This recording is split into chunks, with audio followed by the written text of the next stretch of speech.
Hi friends. நம்ம அம்மா கிட்ட கதை கேட்குறத விடையும் டேரெக்டாக தாத்தா பாட்டிக்கிட்டே கேட்டால் நல்லா இருக்கும்ல, அதான் தாத்தா வீட்டுக்கே வந்துட்டேன். வா மக்களே, தங்கச்சி வரலையா? இல்லை பாட்டி, அவள் வாரேன்னு சொன்னா நான் வந்துட்டேன். முதல்ல பாட்டி கொஞ்சம் தண்ணி கொண்டு வாங்க பாட்டி. சரி மக்கா, கொண்டு வரேன். இந்த மக்கா குடிச்சிட்டேன் பாட்டி, இந்தாங்க. சரி மக்களே. பாட்டி, நீங்கள் அம்மாவுக்கு நிறைய கதை சொல்லியிருக்கீங்கல்ல, அம்மா என்கிட்ட சொன்னாங்க. அந்த கதையை எனக்கும் சொல்லுவீங்களா பாட்டி?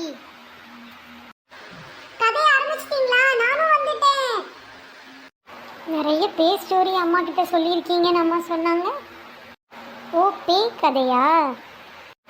அந்த காலத்தில் இருந்துச்சுடா, இந்த காலத்தில் பேயும் கிடையாது, பிசாசும் கிடையாது. இருக்கட்டும், இருந்தாலும் எனக்கு அந்த கதையை சொல்லுங்க. ஆமாம் பாட்டி, சொல்லுங்க பாட்டி. எனக்கு ஏன் அம்மா சொன்ன கதையை நான் உங்களுக்கு சொல்லவா? ஓகே ஓகே, சொல்லுங்கள் பாட்டி. ஏன் அம்மா காலத்துலலாம் மணி பார்க்க முடியாதுடா, அந்த நேரத்தில் கடிகாரம்லாம் கிடையாது. அதனால் என்ன செய்வாங்கன்னா வானத்தை பார்த்து தான் மணி பார்த்துப்பாங்க. அப்போ ஒரு நாள் என் அம்மா தூங்கும்போது அவங்க தோழிக்கிட்ட சொல்லிட்டு படுத்தாங்க, நாளைக்கு காலம்பரம் எழுந்திரிச்சு போய் சுள்ளி பறக்க போகணும், என்ன நீ காலம்பரம் ஒரு 4 மணிக்கு எழுப்பி விட்டுறேன்னு சொல்லி அவங்க ஃப்ரெண்ட்ஸ் கிட்ட சொல்லிவிட்டு அவங்க படுத்தாங்க. அப்புறம் காலம்பரம் அவங்க ஃப்ரெண்டு அவங்கள எழுப்பியிருக்காங்க, வா போகலாம், போய் சொல்லி பறக்க போகலாம் வா அப்படின்னு சொல்லிட்டு. உங்களுக்கு சொல்லினா தெரியும்ல, அந்த காலத்தில் மரம்லாம் சின்ன சின்ன துண்டு துண்டாக கிடக்கும் இல்லையா, அந்த விறகுன்னு சொல்லுவாங்க. இப்போ உள்ளவங்க அடுப்பு இருக்க யூஸ் பண்ணுறது. அதை காலங்காத்தால போய், ஏன்னா ஒரு ஆள் எடுக்கிறதுக்கு முன்னாடி இன்னொரு ஆள் எடுத்துருவாங்க. அதனால் அதுக்கு முன்னாடி காலம்பரமே போய் எடுக்கிறதுக்காக ஒரு ஆளும் கிளம்புவாங்க. நாங்கள் அந்த காலத்தில் என் அம்மா காலத்துலலாம் ஒரு 4 மணிக்கெல்லாம் போய் பறக்க போவாங்க.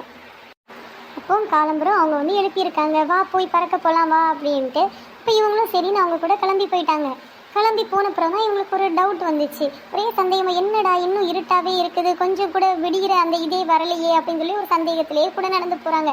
அப்போ பின்னாடி வந்தவங்க இவங்களுக்கு கொஞ்சம் பின்னாடியே நடந்து வந்திருக்காங்க. எப்போ மாதிரி அவங்க இல்லை, ஒரு வித்தியாசமாகவே அவங்களுடைய நடவடிக்கை இருந்திருக்கு. கொஞ்சம் தூரம் நடப்பாங்களாம், அப்புறம் அப்படியே நின்றுட்டே இருப்பாங்களாம். ஏன் அங்கே நிற்கிற, நடந்து வான்னு சொல்லும்போது கொஞ்சம் கூட நடப்பாங்களாம், திருப்பியும் நின்றுடுவாங்களாம். இவங்களுக்கு ஒரே சந்தேகம், இவன் ஏன் இப்படி நடந்துகிட்டே வந்துட்டு இருக்கான்னு சொல்லிட்டு இவங்க சந்தேகப்பட்டே நடந்து போயிட்டு இருந்திருக்காங்க. இவங்களுக்கு ரொம்பவும் சந்தேகம் வர போய் திரும்பி பார்த்து, ஏய் என்ன நீ இப்படி வந்துட்டு இருக்க, சீக்கிரமாவா அப்படின்னு சொல்லி ஒரு சத்தம் தான் போட்டிருக்காங்க. என்னாச்சு பாட்டி? அப்புறம் உடனே அந்த பேய் ஊன்னு கத்திட்டு சடனாக அந்த இடத்துலேருந்து மறைஞ்சு போயிடுச்சான். ஐயோ, அப்போ ரொம்ப பயந்துருப்பாங்களே. ஆமாடா, அவங்க ரொம்ப பயந்துட்டாங்களா. அப்புறம் அவங்க ஒரு 2-3 நாளைக்கு அவங்களுக்கு உடம்புக்கு முடியாமல் ஆயிட்டான், ரொம்ப பித்து பிடிச்ச மாதிரி இருந்தாங்களா. அப்புறம் கொஞ்ச நாள் கழிச்சு தான் அவங்க சரியானாங்களா. இது நான் உங்களை மாதிரி இருக்கும்போது என் அம்மா இது என்கிட்ட சொன்ன கதை இது. ஓகே பாட்டி, அப்போ நாங்கள் இனி கிளம்புறோம், நாளைக்கு பார்க்கலாம் பாட்டி. ஓகே ஃப்ரெண்ட்ஸ், டுமாரோ நாளைக்கு வேறு வீடியோவோட உங்களை நான் மீட் பண்ணுறேன். வேறு கதை நாளைக்கு பார்க்கலாம்.